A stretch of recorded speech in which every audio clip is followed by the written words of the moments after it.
This is how to sow and grow beans. Now, it doesn't matter what type of bean, runner, French, drying, dwarf, climbing, all of them are sown in exactly the same way. And beans are a really, really easy crop to grow. They're very quick to grow, they're easy, they're relatively trouble-free, and you're fairly guaranteed a decent harvest off them.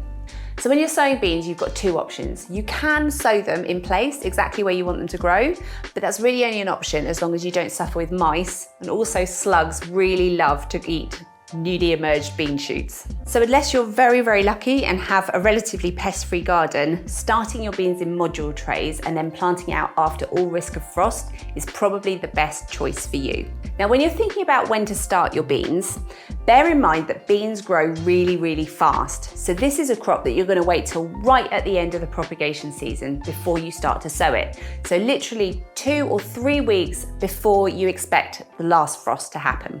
If you sow before then, you're likely to end up with really, really tall plants that are all starting to wind around each other, and it can be really difficult to plant them out. So take your module tray and fill it with your compost. If you want some more information on selecting the right growing media, we've got a whole video that clears that up for you.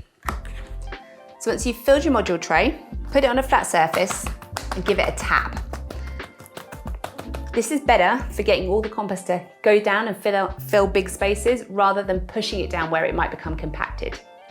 Now, bean seeds are quite big seeds, so they're pretty easy to sow individually per module tray, and you should get really good germination rates from them, so you should be safe to just sow 1 bean per hole.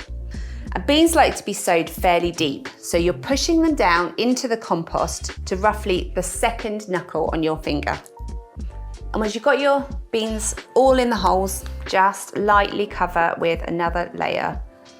Now, because you're sowing these fairly late in the season, you don't need to worry about any extra heat for this crop. You can just put it out in your greenhouse or a cold frame until it's ready to plant out. And once your beans are about 20 to 30 centimeters high, they are ready to plant out. So hopefully by that time, if you've calculated it right, frosts are no longer a problem, you don't have to worry, and you can plant them into the position you want them to grow in. Just remember, if it's a climbing bean, it's going to require something to climb up, whether that is a trellis or a bean arch or something like that. You've got to make sure there's some support there. As far as climbing though, you don't need to train it at all. They can take care of themselves, they're really good at climbing. So we've got loads of exciting different options of beans in our seed range for you to try and see what ones you love. So check it out online at shegrowsveg.com.